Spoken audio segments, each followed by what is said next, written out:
வணக்கம். அமரர் கல்கி எழுதிய பொன்னியின் செல்வன் பாகம் 1 புதுவெள்ளம். அத்தியாயம் 24. காக்கையும் குயிலும். இரவெல்லாம் கட்டையை போல் கிடந்து தூங்கிவிட்டு காலையில் சூரியன் உதித்த பிறகே வந்தியத்தேவன் எழுந்தான். விழித்து கொண்ட பிறகும் எழுந்திருக்க மனம் வராமல் படுத்திருந்தான். மேலக்காற்று விற்றென்று வீச மரம் செடிகள் ஒன்றோடு ஒன்று உராய்ந்து சோ என்ற சத்தத்தை உண்டாக்கி கொண்டிருந்தது. அந்த சுருதிக்கு ஏற்ப ஒரு இளம் பிள்ளையின் இனிய குரல் சுந்தரமூர்த்தி சுவாமிகளின் தேவார பாடலை பாடியது. பொன்னார் மேனியனே, புலித்தோலை அரை கச்சைத்து மின்னார் செஞ்சடை மேல் மிளிர்கொன்றை அணிந்தவனே. இதை கேட்ட வந்தியத்தேவன் கண்களை விழித்து பார்த்தான். அவனுக்கு எதிரே இருந்த பூந்தோட்டத்தில் சேந்தன் அமுதன் ஒரு கையில் குடலையும் இன்னொரு கையில் அலக்கும் வைத்து கொண்டு பாட்டை பாடிக்கொண்டே கொன்றை மலர்களை பறித்து கொண்டிருந்தான். அதிகாலையிலே எழுந்து குளித்துவிட்டு திருநீறு புனைந்திருந்த சேந்தன் அமுதன் சிவபக்தனாகிய மார்க்கண்டனை போல் தோன்றினான். இப்படி இனிமையாகவும் அழகாகவும் பாடும் பிள்ளையின் குரலை கேட்க அவளுடைய அன்னைக்கு கொடுத்து வைக்கவில்லையே என்ற எண்ணத்துடனே வந்தியத்தேவன் எழுந்தான். பூந்தோட்டத்துக்கு பக்கத்தில் இருந்த தாமரை குளத்தில் குளித்துவிட்டு வந்த வந்தியத்தேவன் ஆடை ஆபரணங்கள் அணிந்து அவனை நன்றாக அலங்கரித்து கொண்டான். சக்கரவர்த்தியை தரிசனம் செய்ய போகும்போது சாதாரணமாக போகக்கூடாது இல்லையா? அதற்காகத்தான் அலங்கரித்து கொண்டானோ, அல்லது பழுவூர் இளையராணியை மீண்டும் பார்க்க போகிறோம் என்ற எண்ணமும் அவன் மனதில் இருந்ததா என்று தெரியவில்லை. காலை உணவுக்கு பின் சேந்தன் அமுதன் உச்சி வேளை பூஜை கைங்கரியத்துக்காக பூக்கூடையுடன் கிளம்ப வந்தியத்தேவன் சக்கரவர்த்தியின் தரிசனத்துக்காக புறப்பட்டான். இருவரும் நடந்தே போனார்கள். கோட்டைக்குள் குதிரையை கொண்டு போக வேண்டாம் என்று வந்தியத்தேவன் முன்பே தீர்மானித்திருந்தான். குதிரை நன்றாக இளைப்பாற அவகாசம் கொடுப்பது அவசியம்.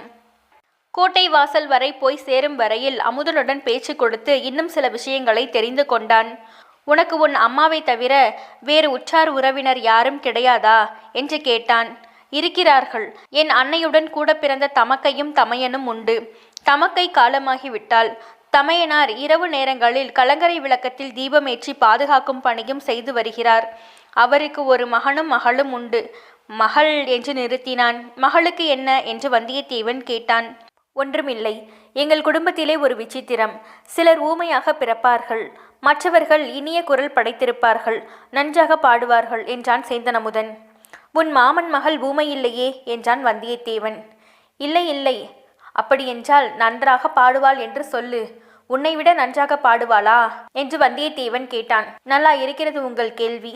குயில் காக்கையை விட நன்றாக பாடுமா என்று கேட்பது போல் இருக்கிறது. பூங்குழலி பாடினால் சமுத்திரராஜா அலையை கூட நிறுத்திவிட்டு பாட்டை அமைதியாக கேட்பார் என்றான் சேந்தன் அமுதன். உன் மாமன் மகளின் பெயர் பூங்குழலியா? அழகான பெயர் என்றான் வந்தியத்தேவன். பெயர் மட்டுமா அழகு என்றான் சேந்தன் அமுதன். அவளும் அழகியாகத்தான் இருக்க வேண்டும். இல்லையென்றால் நீ இவ்வளவு பரவசமடைய மாட்டாய் என்றான் வந்தியத்தேவன். மானும் மயிலும் அவளிடம் அழகுக்கு பிச்சை கேட்க வேண்டும். ரதியும் இந்திராணியும் அவளை போல் அழகியாவதற்கு பல ஜென்மங்கள் தவம் செய்ய வேண்டும் என்று சேந்தன் அமுதன் சொன்னான். சேந்தன் அமுதனுடைய உள்ளம் சிவபக்தியில் பூரணமாக ஈடுபடவில்லை என்பதை வந்தியத்தேவன் தெரிந்து கொண்டான். அப்படியென்றால் உனக்கு தகுந்த மணப்பெண் என்று சொல்லு. மாமன் மகள் என்பதால் முறைப்பெண்ணும் கூடத்தானே. கல்யாணம் எப்போது என்று கேட்டான் வந்தியத்தேவன். எனக்கு தகுந்தவள் என்று ஒரு நாளும் சொல்ல மாட்டேன். நான் அவளுக்கு எந்த விதத்திலும் தகுதி இல்லாதவன். பழைய நாட்களைப் போல பூங்குழலிக்கு சுயம்வரம் வைத்தால் 56 தேசத்து ராஜாக்களும் வந்து போட்டி போடுவார்கள் என்றான் சேந்தன் அமுதன்.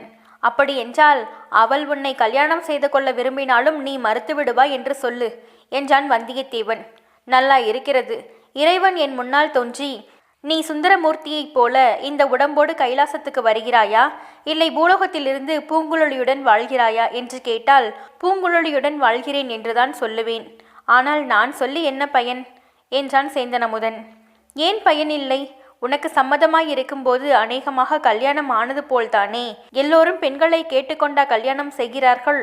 உதாரணத்துக்கு பெரிய பழுவேட்டரையர் 55 வயதுக்கு மேல் கல்யாணம் செய்து கொண்டிருக்கிறாரே, அந்த ராணியின் சம்மதத்தின் பேரிலா திருமணம் நடந்திருக்கும் என்றான் வந்தியத்தேவன். அண்ணா, அது பெரிய இடத்து பேச்சு. நாம் ஏன் அதை பற்றி பேச வேண்டும்? முக்கியமாக உங்களுக்கு ஒரு எச்சரிக்கை செய்கிறேன். நீங்கள் கோட்டைக்குள் போகிறீர்கள். கோட்டைக்குள் பழுவேட்டரையர்களை பற்றி எதுவும் பேச வேண்டாம். பேசினால் ஆபத்து வரும் என்றான் சேந்தன் அமுதன். என்ன தம்பி, ரொம்ப பயமுடுத்துகிறாயே என்றான் வந்தியத்தேவன். உண்மையைத்தான் அண்ணா சொல்கிறேன். 2 பழுவேட்டரையர்களும் தான் இப்போது சோழ சாம்ராஜ்யத்தையே ஆளுகிறார்கள். அவர்களுடைய அதிகாரத்துக்கு மிஞ்சிய அதிகாரம் வேறு கிடையாது என்றான் சேந்தன் அமுதன்.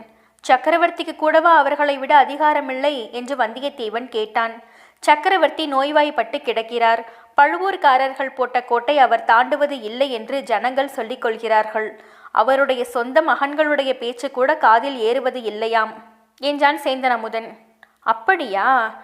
பழுவேட்டரையர்களுடைய செல்வாக்கு அபாரமாகத்தான் இருக்க வேண்டும். ஆனால் 2 வருஷத்துக்கு முன்னால் இப்படி இல்லை போலிருக்கிறதே என்றான் வந்தியத்தேவன்.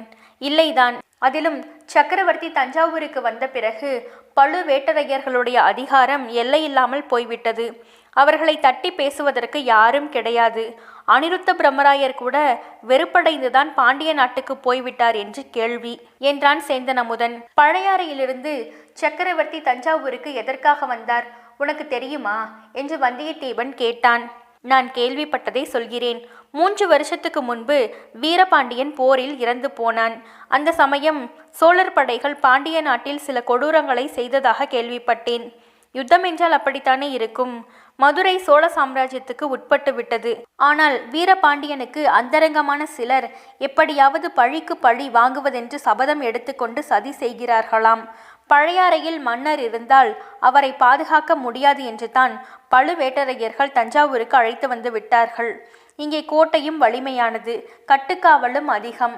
அதோடு சக்கரவர்த்தியின் உடல் நலத்துக்கு பழையாறையை விட தஞ்சாவூர் நல்லது என்று வைத்தியர்கள் சொல்கிறார்களாம் என்று சொன்னான் சேந்தன் அமுதன். சுந்தர சோழரின் உடம்பை பற்றி எல்லோரும் சொல்கிறார்கள். ஆனால் அவருக்கு என்ன நோய் என்று மட்டும் யாருக்கும் தெரியவில்லை என்றான் வந்தியத்தேவன். தெரியாமல் என்ன? சக்கரவர்த்திக்கு பக்கவாதம் வந்து 2 கால்களும் சுவாதீனமில்லாமல் போய்விட்டது. அடடா, அப்படி என்றால் அவரால் நடக்கவே முடியாதா என்று வந்தியத்தேவன் கேட்டான். நடக்க முடியாது. யானை அல்லது குதிரை மீது ஏறவும் முடியாது. படுத்த படுக்கைதான். பல்லக்கில் ஏற்றி இடத்துக்கு இடம் கொண்டு போனால் போகலாம். அதிலும் வேதனைதான் அதிகம். அதனால் சக்கரவர்த்தி அரண்மனையை விட்டு வெளியே கிளம்புவதே இல்லை. சில காலமாக சித்தம் அவ்வளவு சுவாதீனமாக இல்லை என்றும் சொல்கிறார்கள் என்றான் சேந்தன் அமுதன். அடடா, பரிதாபம். பரிதாபம் என்று சொல்லக்கூடாது அண்ணா. அதுவும் தவறு என்று சொல்லி பழுவேட்டரையர்கள் தண்டனை விதிப்பார்கள் என்றான் சேந்தன் அமுதன். பழுவேட்டரையர் பழுவேட்டரையர் எங்கே யாரிடம் பேசினாலும் பழுவேட்டரையர்களை பற்றியே பேச்சு. அவர்கள் எவ்வளவு பராக்கிரமசாலியாக இருந்தால் என்ன? தன பொக்கிஷம், தானிய களஞ்சியம், தஞ்சை நகர் காவல், ஒற்றற்படை எல்லாம் அவர்களுடைய வசத்தில் இருக்கும்படி சக்கரவர்த்தி விட்டிருக்க கூடாது. அவ்வளவு அதிகாரத்தையும் அவர்களிடம் விட்டதால் அல்லவா சக்கரவர்த்திக்கு எதிராகவே சதி செய்ய தொடங்கி விட்டார்கள். இவர்களுடைய சதி எவ்வளவு தூரம் பலிக்குமோ அல்லது பலிக்காமல் போக என்னால் இயன்ற பிரயத்தனம் செய்ய வேண்டும். சந்தர்ப்பம் கிடைத்தால் சக்கரவர்த்திக்கும் எச்சரிக்கை செய்ய வேண்டும். இதற்குள் கோட்டை வாசல் வந்துவிட்டது. சேந்தன் அமுதன் அவனது புதிய நண்பனை பிரிந்து தளிக்குளத்தார் ஆலயத்தை நோக்கி நடந்து சென்றான். வந்தியத்தேவனோ எத்தனையோ மணக்கோட்டைகளுடன் அந்த கோட்டை வாசலை நெருங்கினான். இத்துடன் அத்தியாயம் 24 நிறைவுற்றது. மீண்டும் அடுத்த அத்தியாயத்தில் சந்திப்போம். நன்றி, வணக்கம்.